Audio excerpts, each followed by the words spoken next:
This podcast may contain explicit language.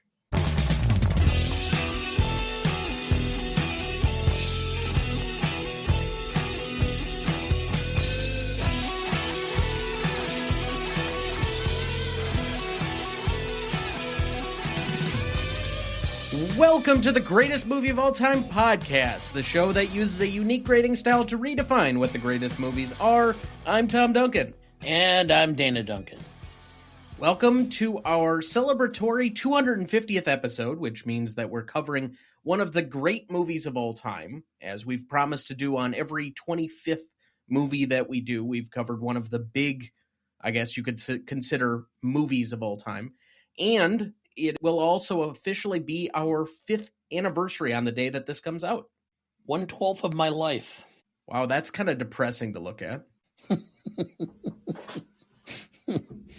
I suppose, but then for additional context, it's close to 1/7 of mine, which feels also really weird and kind of creepy. Yeah.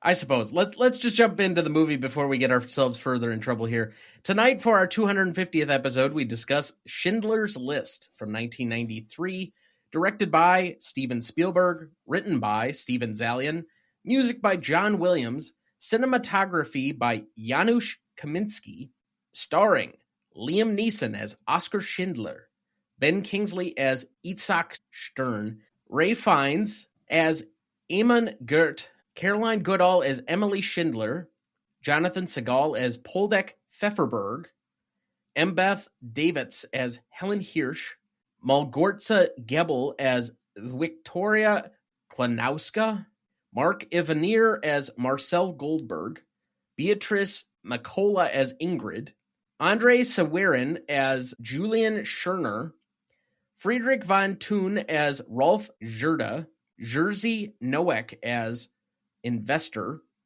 Norbert Weiser as Albert Huar, Albert Misak as Mordecai Vulcan, Michael Gordon as Mr. Nussbaum, Aldona Grokel as Mrs. Nussbaum, Yuri Avrahami as Chaim Novak, Michael Schneider as Yuda Dresner, Miri Fabian as Haya Dresner, Anna Muka as Danka Dresner, and Adi Nitzen as Mila Pfefferberg.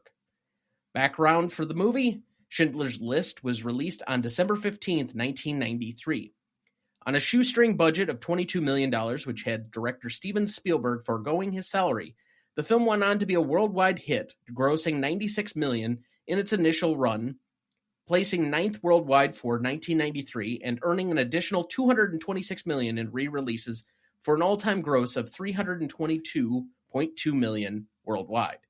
The film awed critics and filmgoers of the time alike, and the film was nominated for 12 Oscars, including Best Actor for Liam Neeson, Supporting Actor for Ray Fiennes, Makeup, Sound, and Costume Design, while winning Best Picture, Director for Steven Spielberg, Adapted Screenplay for Zaillian, Original Score for John Williams, Editing Cinematography for Janusz Kaminski, and Art Direction.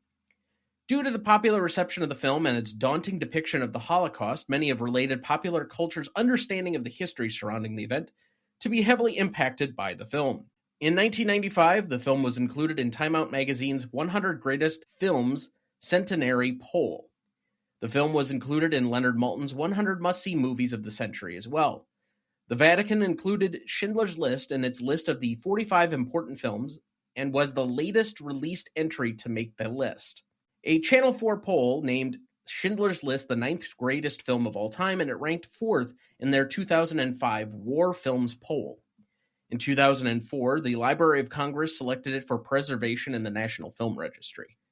Due to the increased interest in Krakow created by the film, the city bought Oskar Schindler's enamel factory in 2007 to create a permanent exhibition about the German occupation of the city from 1939 to 1945. The museum opened in June of 2010. Schindler's List has been recognized by the AFI on the following lists: in 1998 on AFI's 100 Years, 100 Movies at number 9, in 2003 for AFI's 100 Years, 100 Heroes and Villains, Oskar Schindler was a number 13 hero on that list, as well as Eamon Gert as number 15 in the villains list. I mean, I know there are some great cinema villains, but 15? Really? Okay.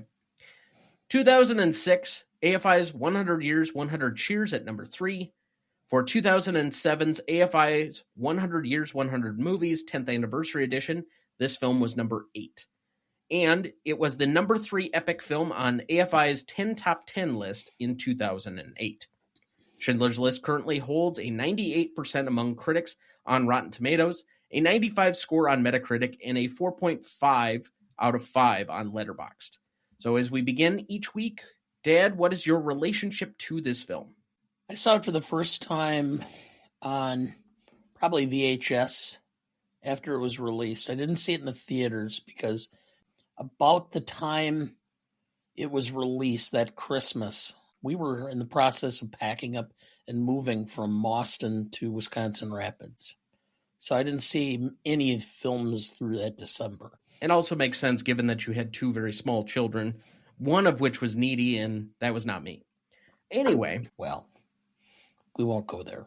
I'm editorializing, of course. But I did not see the film until about, I want to say 2014, 2015, somewhere in that range, where I really started to truly get into film and start trying to check boxes off of lists. And this was one of the ones that obviously was a glaring omission, given its reputation, given who was behind it in the making of it. And when I really started to put together all the films that I was going to watch for my Best Picture list, this was like really top among those that I felt like I absolutely needed to see sooner than later. This is only the second time I've seen it. And it's because the first time I watched it, the only true remembrance I have other than select portions of the film is that for 40 minutes after the ending of the film, I could not physically stop myself from sobbing. And I wondered if I would have a very similar reaction to the film this time around. And while I would say that in a way I'm a little bit more desensitized to the level of violence and some of the things that were depicted than the first time that I saw it, partially just due to the level of violence in film that I probably watched since the first time I saw this. And add on all of the other Holocaust adjacent films that have come out since this, including last year with The Zone of Interest. It's just hard to put myself back in the shoes of the first time that you watch it. And yet when it gets to the ending, I still was trying to hold myself together. It is one of the most emotionally devastating. No, it is the most emotionally devastating film that I think I've ever seen. I would agree. Every time I watch it, it like creates a pit inside me. Not even just in my stomach, just a pit emotionally where it just, I can't really articulate it. I just feel completely drained and empty and lacking in any belief in the goodness of man at some point. I could understand that some people might have some criticisms, particularly in an imperfect character of Oskar Schindler, and how they really don't focus a ton on his imperfections, his obvious extramarital relationships that they offhandedly mention. They kind of bring it up, but it's not nearly put out there in the way that apparently he very much flaunted it. He is, for 2/3 of the film, a very proud member of the Nazi Party.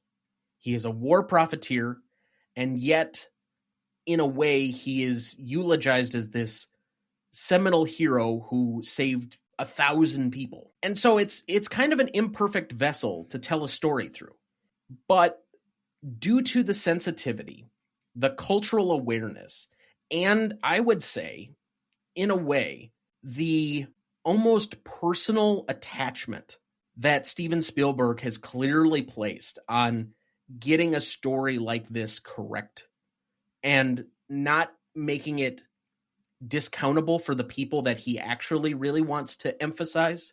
I think that this movie is so much more than an imperfect vessel of one guy who saved a bunch of people during one of possibly the worst tragedy in the history of mankind.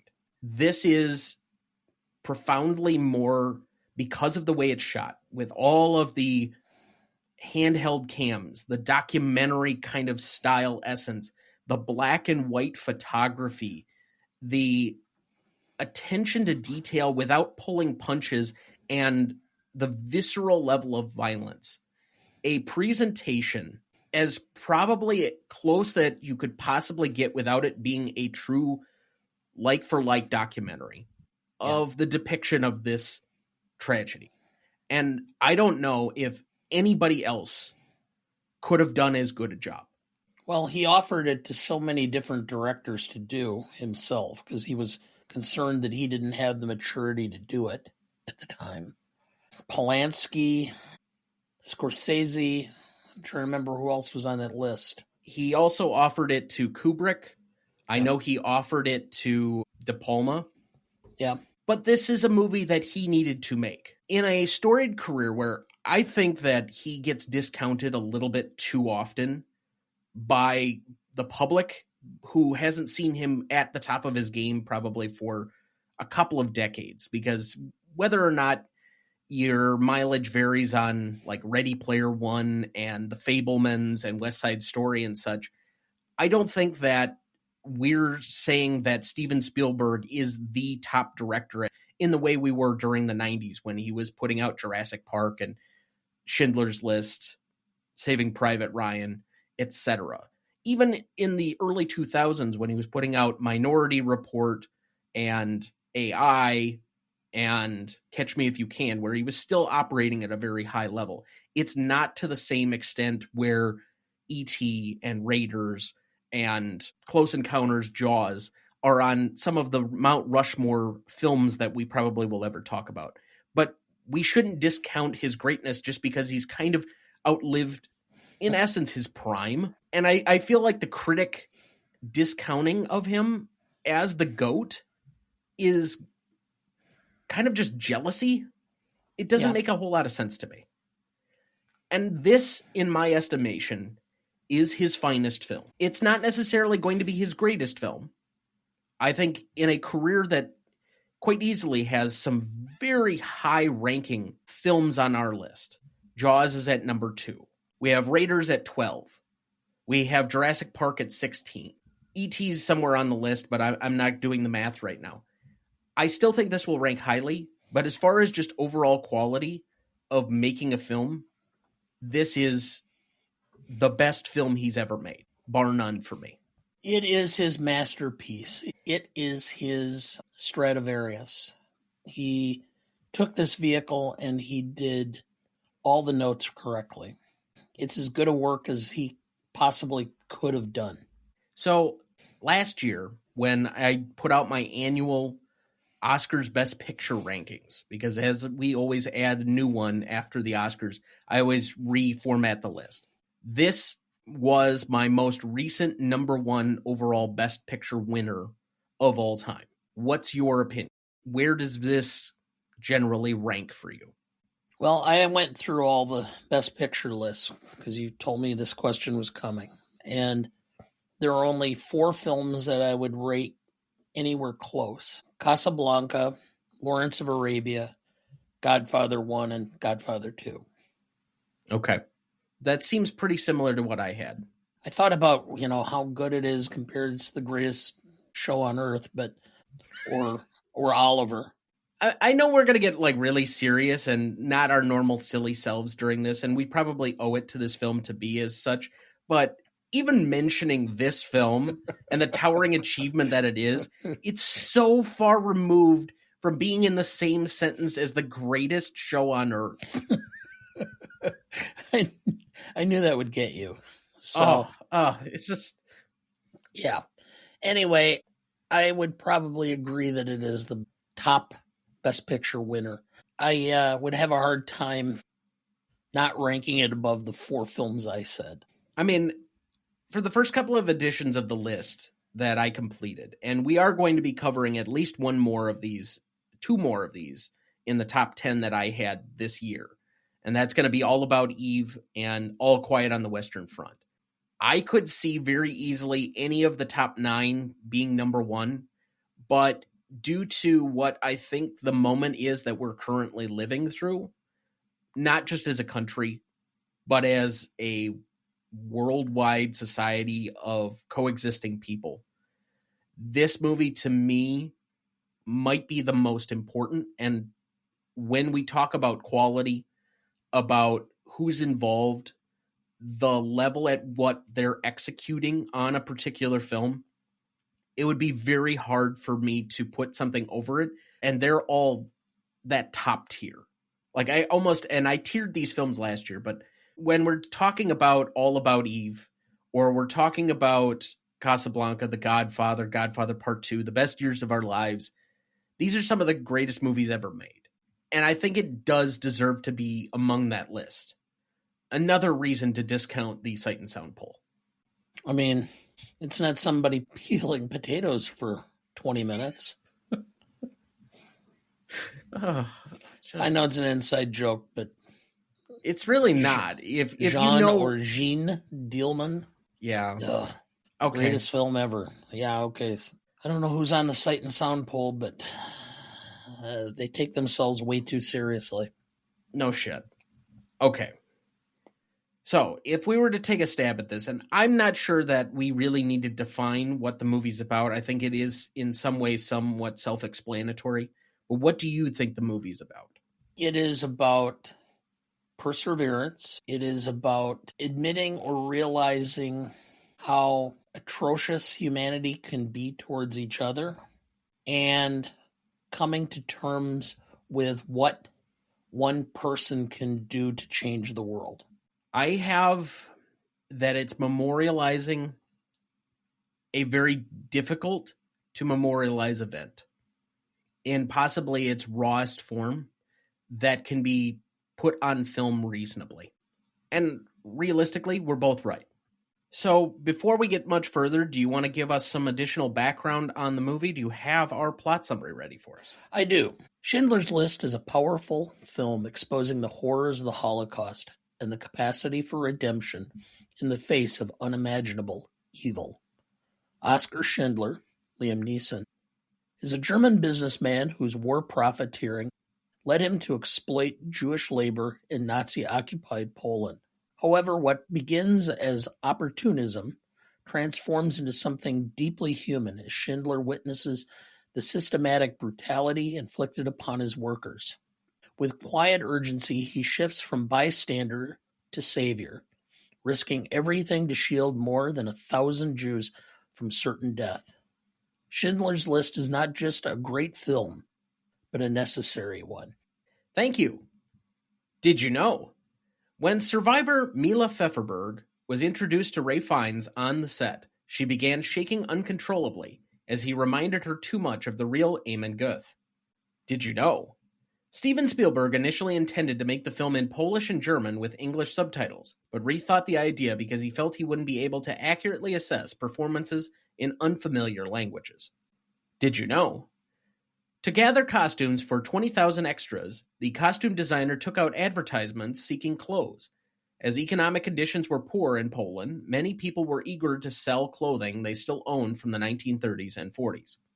Did you know?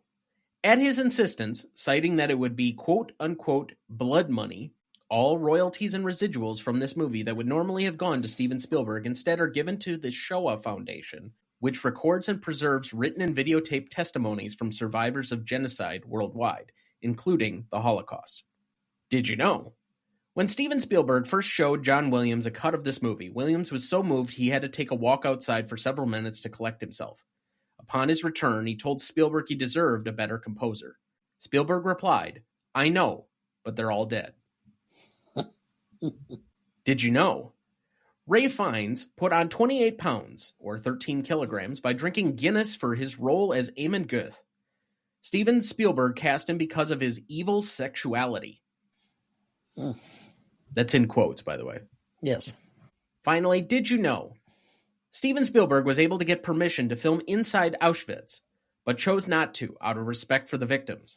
So the scenes of the death camp were filmed outside the gates on a set constructed in a mirror image of the real location on the other side. And with that, we will take our first break, and we will be right back. Hey, movie lovers, this is Kyle, host and producer of the Movie Wars podcast. We're not just a movie review podcast. There's plenty of those. On Movie Wars, a panel of stand-up comedians blends humor with deep film analysis using their unique war card system to grade movies across key categories. Each episode delivers thoughtful insights and spirited debate, offering a fresh comedic take on film analysis. New episodes drop every Thursday on all podcasting platforms and YouTube. Deeply researched, gut-wrenchingly funny, you'll love Movie Wars. Before we jump back into the episode, next week for our 251st episode, we discuss The Coal Miner's Daughter from 1980 for its 45th anniversary. Directed by Michael Apted, written by Tom Rickman, music by Owen Bradley, starring Sissy Spacek, Tommy Lee Jones, and Beverly D'Angelo. You won't want to miss that one, so watch ahead of the show by searching the Real Good app to find where it's streaming for you. That's REELGOOD. Dad, we left off at best performance. Who do you have down? Spielberg. I mean, Yeah.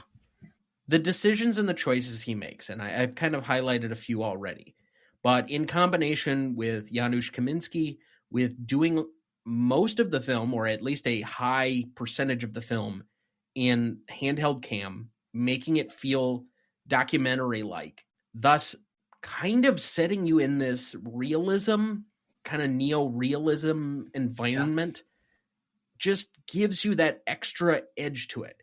And it seems like every choice he made, from getting some fairly well-known, I guess now actors, at the time Ralph Fiennes and Liam Neeson were pretty much unknowns, but he seemed to press every right button. Casting was good.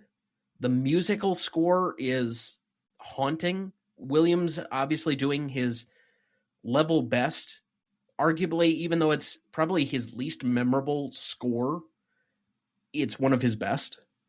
I just think that the combination of things and the signature way in which you can tell the care and the personal touch from Spielberg going into this, it's his most personal movie and his best movie. It would be unthinkable for me to put anybody else in this space. I know. This is a master class of filmmaking. The details, the acting performances, the way he was able to draw them out and to put them in a situation where they could thrive in what is a haunting story. And he was able to do it without making it into caricature.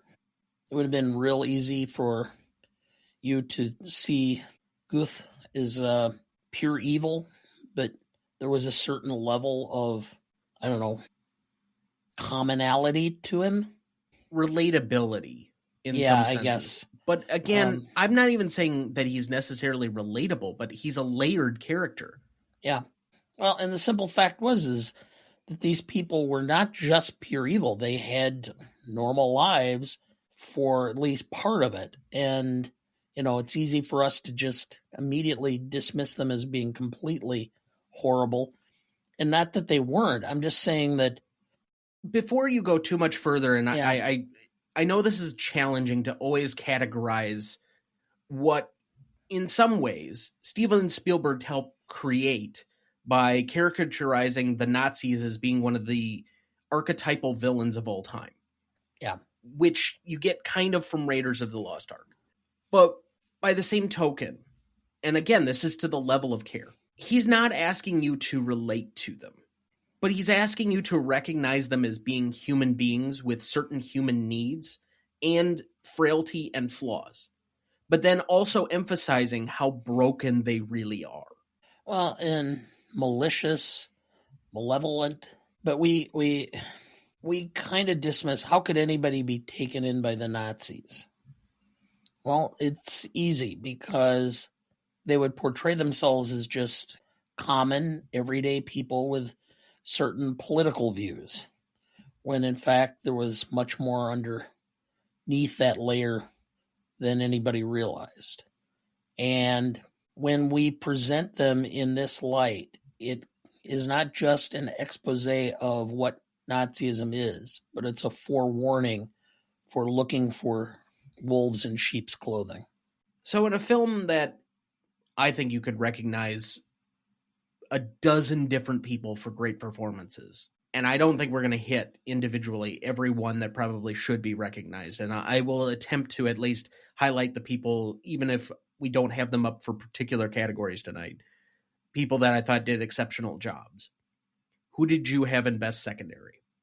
I had Liam Neeson, for the simple fact that he was able to present him in a way that you didn't mind him. You kind of liked him through most of this. And then as you saw him starting to change, you became an advocate for him in the rest of the film.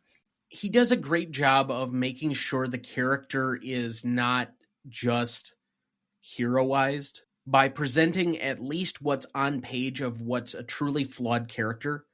And I think part of it has to do with the writing. I know it went through several different drafts where they focused more on Schindler himself. And while he is obviously the central figure to this story, not necessarily the Holocaust as a whole, but this one particular story of this man, it shows a much more gradual shift that is believable. And again, I think that comes to the writing and directing, but you have to have the right actor be able to slowly see the facade breakdown of somebody who's quite literally in the Nazi hierarchy, come to recognize the consequences of his decisions and figure out that he needs to redeem himself, to feel like he's done something important. And it is a very small thing over time. You definitely don't see it at the outset of the movie, but it's this gradual shift. And you could credit multiple people for that, but Neeson cannot be discounted either. I went with John Williams. I think the second most important thing for me, and I've said before, I'm a sucker for great musical scores.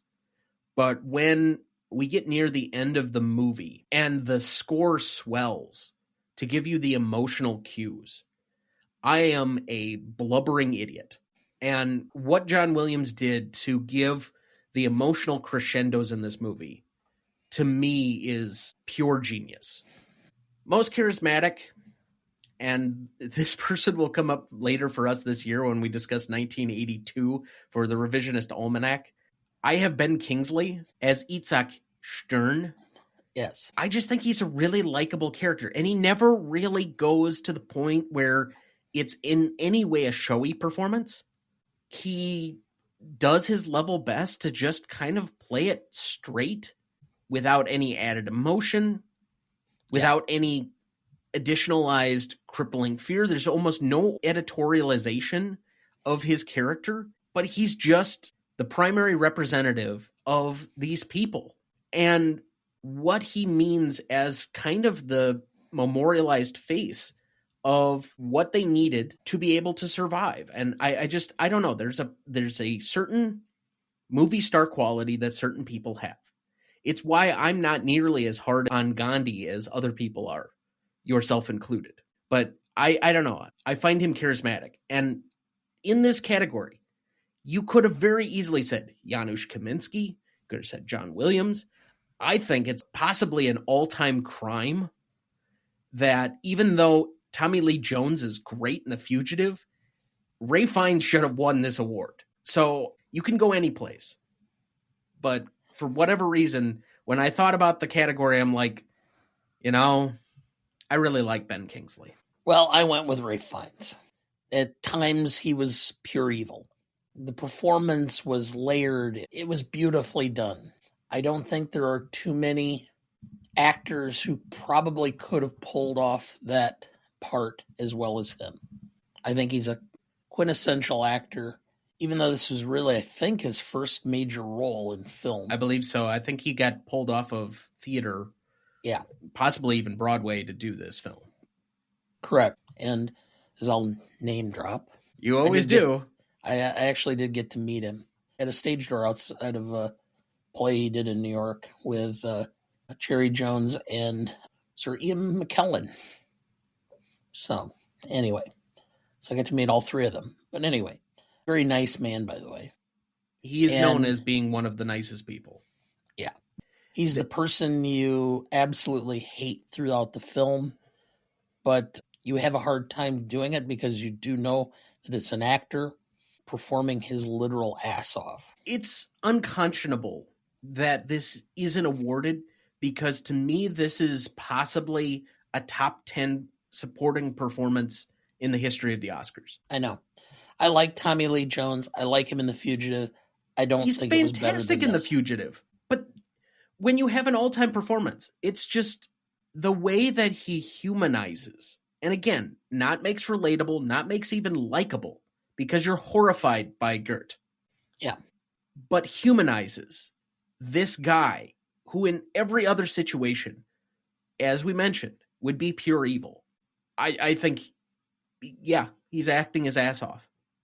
All right, let's move to best scene then. It's a 3-hour movie. I did my best to hit some of the emotional points in this, and you can certainly add to this list because I left some things out here just by paring it down to 5. But I have the rating of the ghetto. I have I Pardon You, which to me is the sequence of Gert in the movie, and the part where I think that Ralph Fiennes elevates it beyond a normal performance. I have Helen Hirsch, which I think is another pivotal scene to Fiennes' performance. I have Sent to Auschwitz by Mistake, and I Could Have Got More Out. Do you want to add any? I thought about it for a while, and then I thought, no, I think it's about... I mean, I thought about adding the introduction of how Schindler becomes a profiteer, but it's not. It's more setup than anything. It wasn't going to go any further for me anyway, so no. All right, so out of these 5 then, what is the best scene? For me, it's Sent to Auschwitz. The scene with the women in the shower is one of the most horrifying points in the film because you don't know what's going to happen. Just the mistakes of war and how life and death is determined by happenstance and chance. I mean, how did these 1,100 Jews end up getting on Schindler's List? And that's the point, is the randomness of life and death. So to me, that scene immortalizes that issue. And so that's why, to me, it's the best scene. I have I Pardon You. While not as emotional as I Could Have Got More Out, I think it has a profound way of making you look at Gert and saying, why would anyone choose to do this? If you're a reasonable person, don't you think you could change? And when he first excuses a few things, and he excuses one person, and then another person, and you get to the third, and then by the end of it, you just realize this person is just way too broken. He's too far gone, thinking that these people are not human beings, that they're just here for his sport. I think the movie takes on an additional gravity that it already possessed, but it just takes it that much further for me. Favorite scene? Well, I think this is kind of a misnomer. There are no favorite scenes in this movie. But if there's one that, for me, I think hits, I'm going to say the most emotional, or the scene that hits me the most, the one that resonates with me personally, is I Could Have Got More Out, because of the emotional hammer of that moment. For me, it's Raiding of the Ghetto. Despite them all being rounded up, the amount of rationalization, oh, it'll be fine. This'll be fine. We'll work it out. It'll all be okay. Despite the fact you're being rounded up and people are being shot and killed in the streets, you're still trying to rationalize that this really can't be this bad. I think ultimately the downfall of many humans is that they do not believe that pure evil exists. And they try to look for good in people and try to rationalize and think, oh, well, things can't be, this isn't going to be what's happening. Most indelible moment, I have the grave memorial at the end of the film. Yeah, that is an indelible moment. Although, to me, it was the same scene as you as favorite. I could have gotten more out. The realization of what you could have done if you'd have changed quicker. Regret. So that looks like a good spot for our second break. We'll be right back.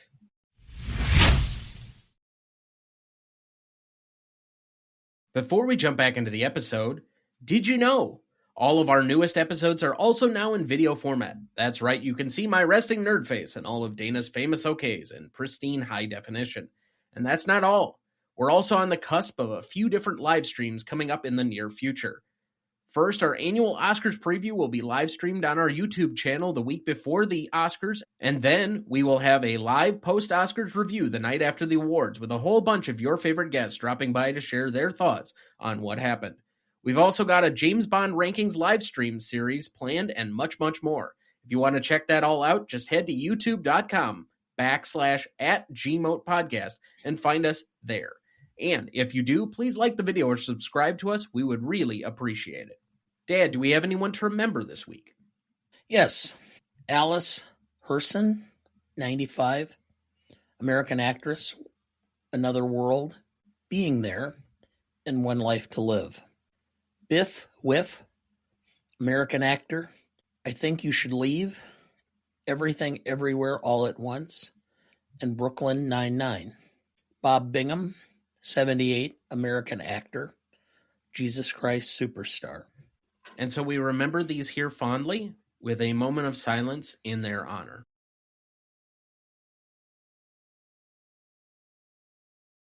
Thank you. Let's move to best lines.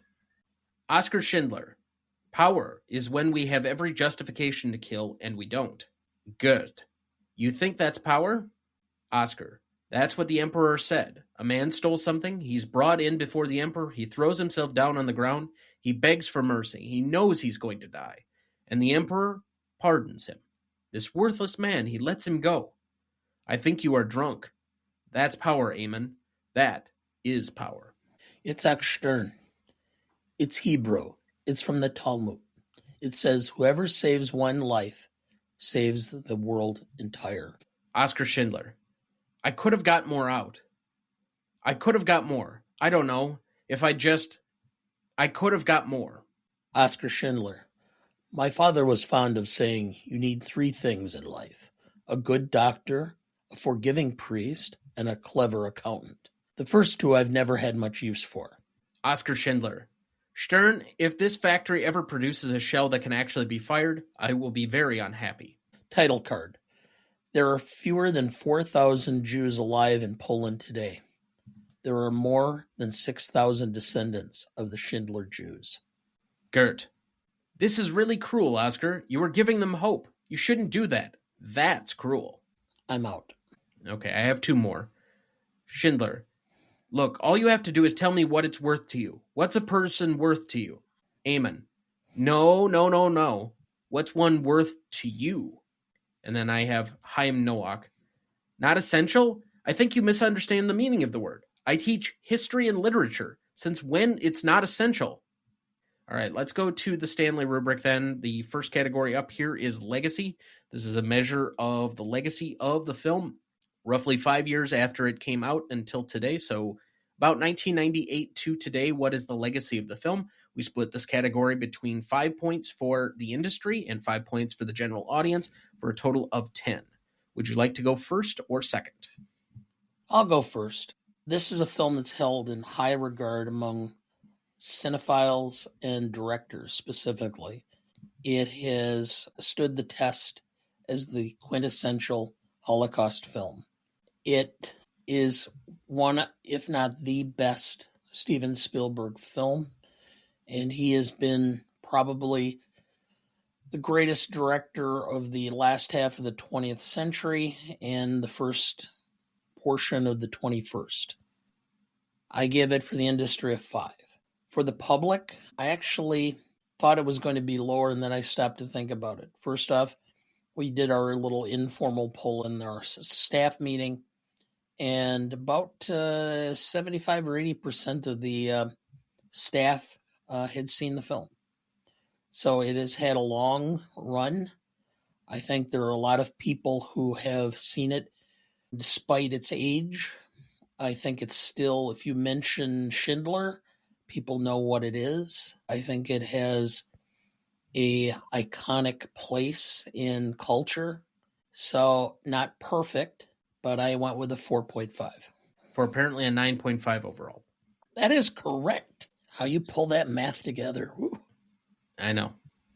Something every week. Yep. Okay, so I'm not too terribly different from your scores.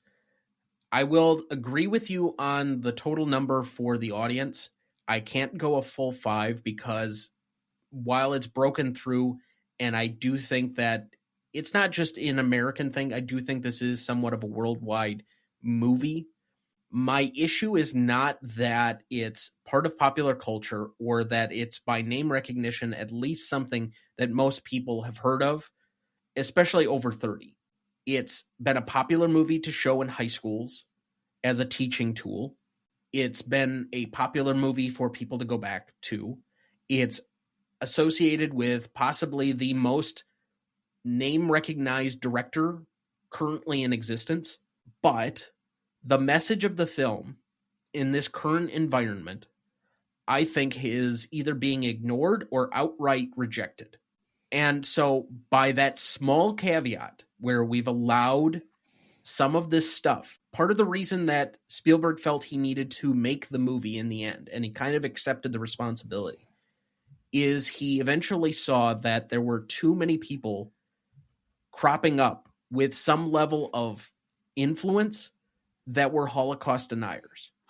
And right now, it's starting to become a high mark again. And we're starting to have, not just in the United States, but all over the world, authoritarian fascist leaders. And so by that rationale, I think there are too many people that have allowed some of this stuff or just simply don't care or think it's not nearly this bad. And for that, I discount only a half point. I will go with your 4.5. But on the industry, I can't match your 5. I will go 4.5 here. And it's simply because I, again, repeat my claim near the top of the show.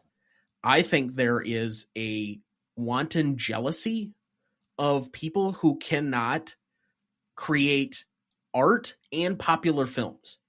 And Steven Spielberg is able to accomplish both in a way that very few directors can. You could arguably say, although it's not every time he makes a film, but Martin Scorsese and maybe Christopher Nolan are probably the only ones that could make a claim to make popular movies that are also artistic. And to reject some of his films as some of the greatest ever made because they're entertaining is bullshit. So just from the small factors where it won't make the Sight and Sound poll, I will give it a 4.5, but it really should be a 5, and fuck you to the industry. So I have a 9. Okay. So that's a 9.25 average between the two of us. Let's go to impact and significance. This is a measure of the impact and significance of the film in the moment that it was made, roughly to the 5-year period that we just roughly discounted. So 1993 to about 1995. What is the impact and significance of this film? Normally, we would split this category 5 and 5 between the audience and the industry again for a total of 10 points. But I will just invite you here.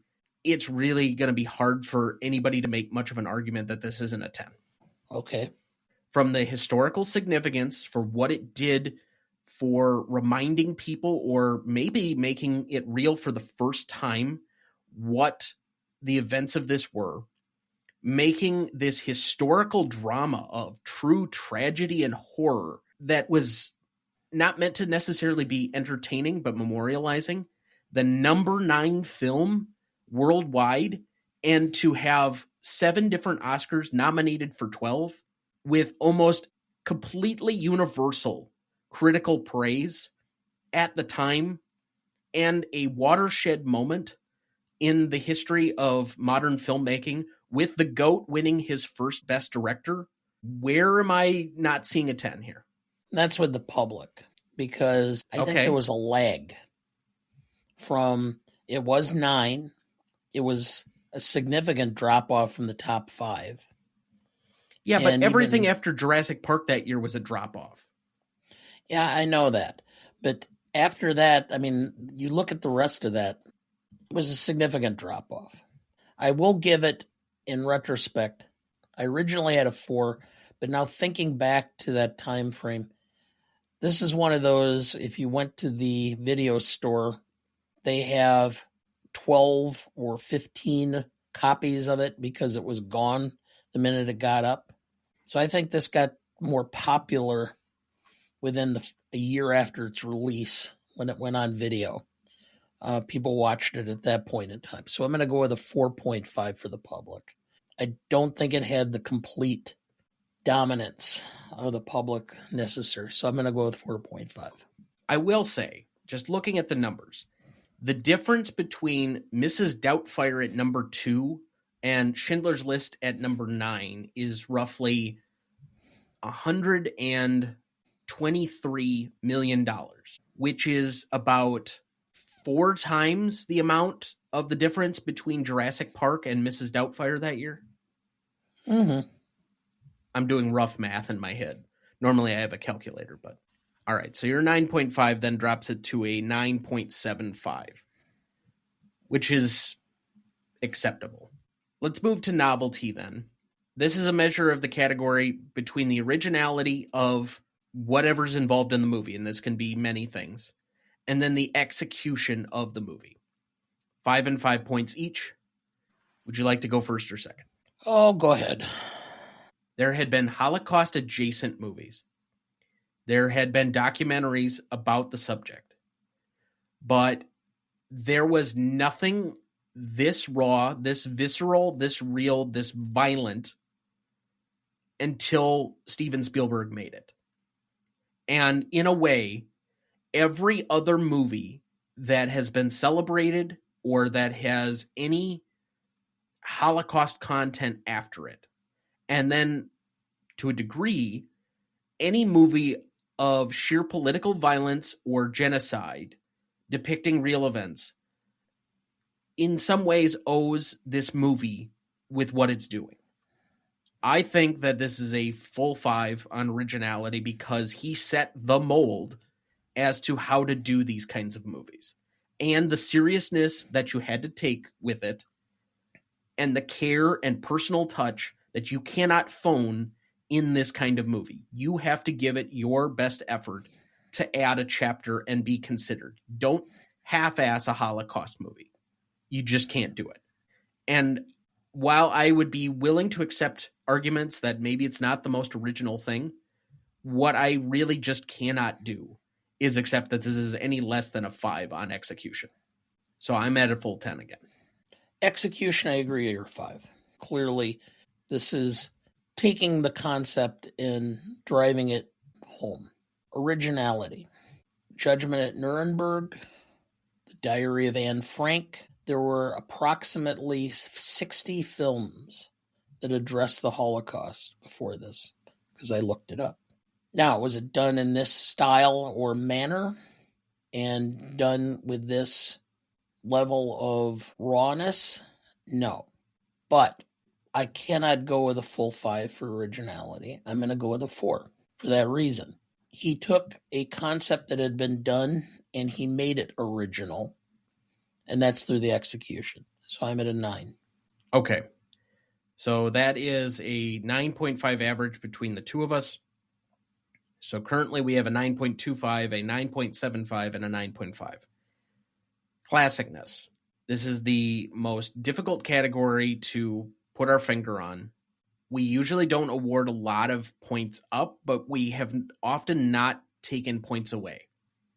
Now, we kind of introduced the concept of negligent versus malicious intent as to points off for classicness. In no way do I think either applies for this movie.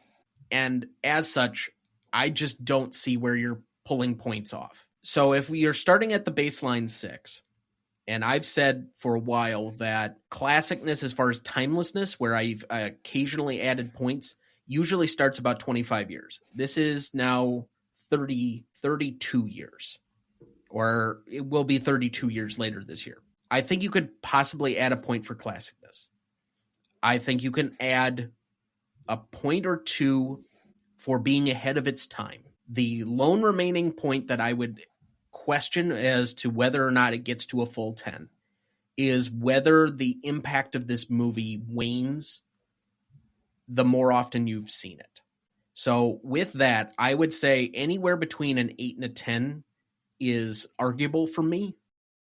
I'm leaning towards a 10, but I'd like to hear your arguments. Let's put it this way. I found absolutely no problem with anything in this film, except that there was a few minor criticisms.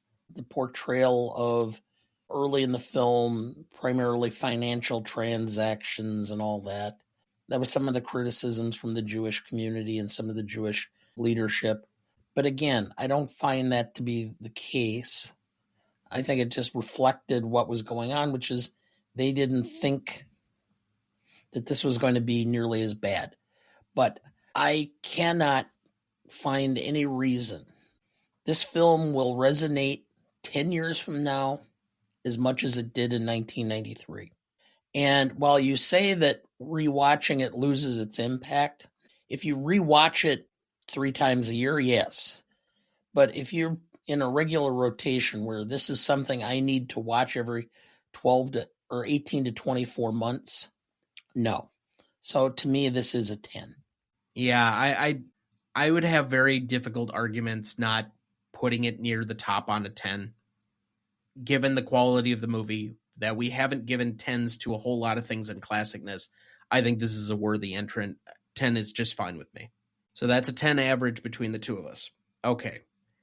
Now, we have often brought up this movie in conversation for this next category in rewatchability. This is maybe one of the few flaws in our critiquing system as to measure how this is rewatchable or not. In an objective standard, it's a 3+ hour film that is about one of the most difficult subjects and will make you emotionally devastated and sad. Selling somebody to watch that on an average Friday night is just not necessarily in the cards. You'd have to make a plan. You have to be emotionally ready to watch this film. But instead of the joke response, which we've said is like Schindler's List probably going to be a 1 for rewatchability, I think that it should be rewatched more often. But to me, because of the impact of it, and again, I haven't probably seen this film in maybe close to 10 years, but it stays with me.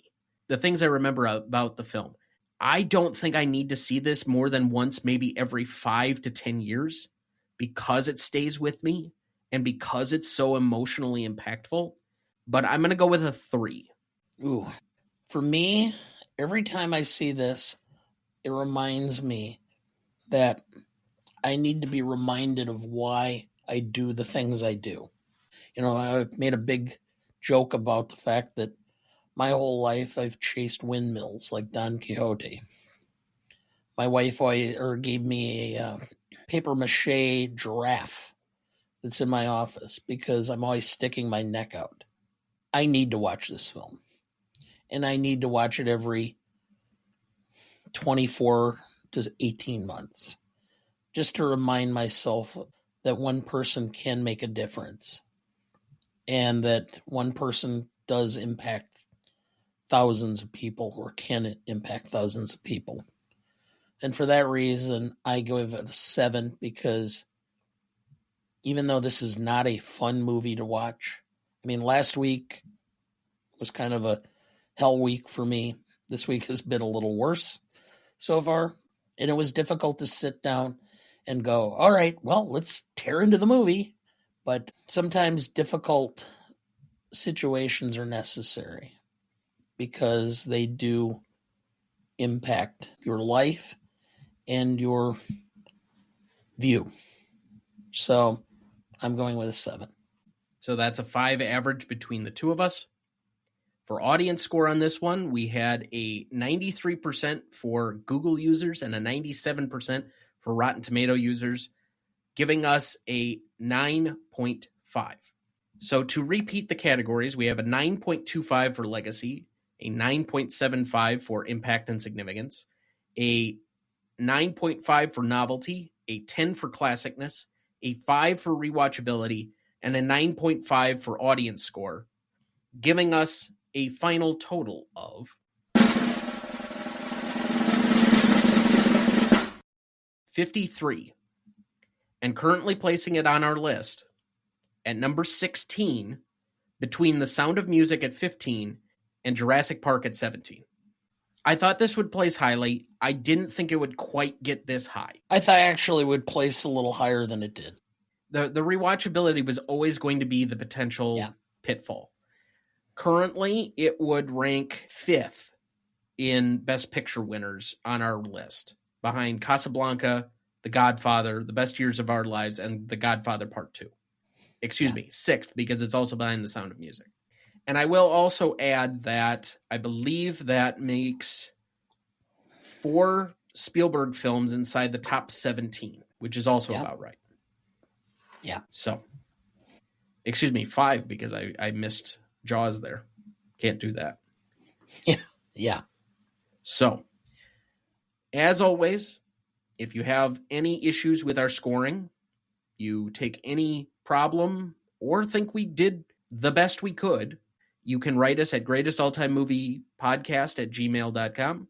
You can find us on any of our socials at gmotepodcast, wherever you go, pretty much. Or you can find us on the website ronnieduncanstudios.com/gmotepodcast. Let's move to the one remaining question that I have. The movie does not tell you what happens to Oskar Schindler after the movie. I will kind of fill in a little bit of the end of this. You obviously can look at the Wikipedia page as well if you wish to, but after the war, he moves to West Germany, where he was supported by assistance payments from Jewish relief organizations. After receiving a partial reimbursement for his wartime expenses, he moved to Argentina with his wife, where they took up farming. They went bankrupt in 1958. He left his wife and returned to Germany, where he failed at several business ventures and relied on financial support from the Jewish people whose lives he had saved. And he died in 1974 in Germany. He is currently buried in Jerusalem on Mount Zion, the only former member of the Nazi Party to be honored in this way. Outside of that, because this is a historical movie, I don't really have any additional questions as to the making or anything else of the movie. Obviously, being a celebrated movie, I think there's plenty of information if you have any questions about the film. But did you have any remaining questions? No, not really. All right, then let's move it to remaining thoughts for the week. I will do a little bit of housekeeping here. We just had our Oscars preview this last Sunday, which you could catch the live stream of, or we have already uploaded the audio version of that to the feed, wherever you're getting your podcast. So you can definitely check that out. We covered all of the Oscar nominees. I don't believe that we had enough time like we did last year to cover each of the categories and provide a winner for all of those. But obviously with time commitments the way they are these days for both of us, that just was not in the cards. But we got to as much as we possibly could, including all of the Best Picture nominees and several of the other categories as well. Now, in addition to that, we did make our Oscars bet, so you can find that there as well. So if you need some extra stakes for which one of us you get to laugh at for having to do a really shitty movie by this time next year, you will be able to. Also, by the time this is released, either it will have been recorded and maybe up on the feed, or it will be shortly coming. But you finished Simon Says. Yes, I did. Took 4 runs at it, where I could only watch so much of it before I was absolutely disgusted. Isn't it like 80 minutes? Yeah, something like that. And so about 20 minutes at a time is about all you can endure. It kind of reminded you of, you can look at some sort of like, I don't know, I guess the word would be, you can look at vomit for a little bit before you get sick. All right. But I also want to advertise that coming this following Monday from when this episode is released, we'll also be doing our post-Oscars reaction show where we have several guests already confirmed for the episode. We will have Andrew Corns of the Revisionist Almanac. We're going to have, I believe, Sarah Shea of Shea Cinema. We're going to have Clarissa from the Instagram influencer account of I've Seen That One. And we will have, I believe, if there's time permitting, Kieran B. of the BPC, although he may not be until a little bit later in the episode. And we are working on trying to get a few more people onto the episode, so that'll be a great time. If you have time, that will be at 7 p.m. That is Monday, March 3rd, 7 p.m. Central Standard Time. Yes. So, otherwise, any other additional thoughts for the week? No. I am looking forward to the Oscars. I have, whether you know it or by listening to the show or not, I am a noted insomniac. I have a tendency to lay awake, especially if I start thinking. So I listen to something on a pillow speaker. I've been listening to a lot of Conan O'Brien in his radio show, his podcast. He has a channel on Sirius XM. So I'm looking forward to seeing how Conan does as the MC of the Oscars this year. Yeah, I'm a little curious because he's a more off the beaten path, less traditional choice than otherwise. I wouldn't say that, given his roots and where he originally came from, that Jimmy Kimmel is the most traditional of choices until recently, where he's become kind of contemporary, adult contemporary in his older age. But they're definitely not going to make very daring choices. From what I understand, they did reach out to John Mulaney after he did the Governor's Ball last year, and he declined. But some of the people that I think could really actually bring something to the Oscars and kind of, I wouldn't say in the way that like Ricky Gervais lit a torch and firebombed the place during the Golden Globes those several years. You don't really need that because they're supposed to be celebrating Hollywood. But somebody who could actually bring some fire, some attention, pick on them a little bit within some reason, they're not going to make the choices that they probably could of among some more relevant comedians at the moment. So for all the possibilities that we could have had, Conan's not a bad option. And I know he has a great following, so hopefully there will be people that have tuned in. But when we did our poll inside the office the other day, because I was just curious how many people not necessarily had seen any of the Best Picture nominees, but how many people had even heard of a Best Picture nominee in this lineup this year. There was one other person that knew any of the film titles. Mm-hmm. And let me say... Well, other than your mother. That's only because I've drug her to 3 of them. And while I will say that when you started telling them some of the names, Dune Part 2 and Wicked, some of them had at least have some association or some name recognition of those. Not a single person had seen either of those films, and those are probably not going to win much of anything. So I'm really kind of apprehensive about how many people are actually going to tune into this thing. Yeah, I know. At least last year you had Barbenheimer to kind of help support it. But who knows this year? Is it just going to be an Amelia Perez hate watch?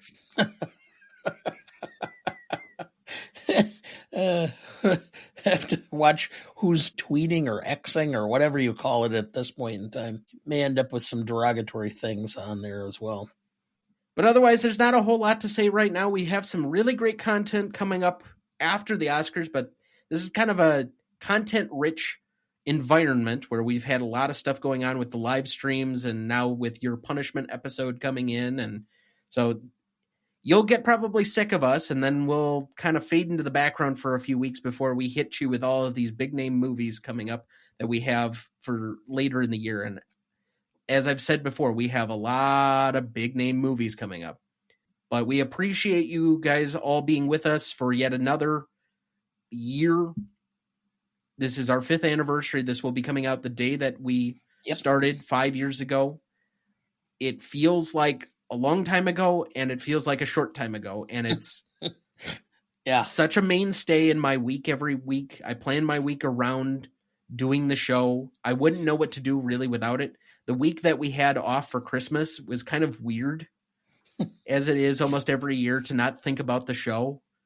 But I am very grateful to have the opportunity to do this program with you, to have our great many guests, to have made all of the great connections that we have in the last 5 years. I've found some really great friends among some of our guests and the people that we've met and interacted with and helped in their own podcasting journey.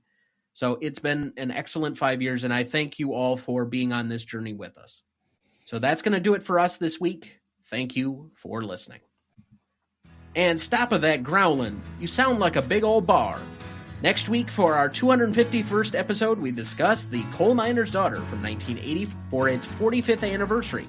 Directed by Michael Apted, written by Tom Rickman, music by Owen Bradley, starring Sissy Spacek, Tommy Lee Jones, and Beverly D'Angelo.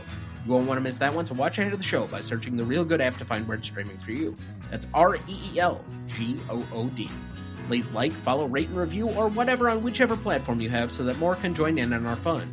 You can also email the show at RonnieDuncanStudios.com or at greatestaltimemoviepodcast@gmail.com, or find us on YouTube, Instagram, Twitter, Letterboxd, or TikTok at the handle @GModePodcast. The Greatest Movie of All Time is a production of Ronnie Duncan Studios. Our show is mixed, edited, and written by Thomas Duncan. Our music is thanks to Purple Planet Music. Our distributor is Captivate FM. Our technical provider is Riverside FM.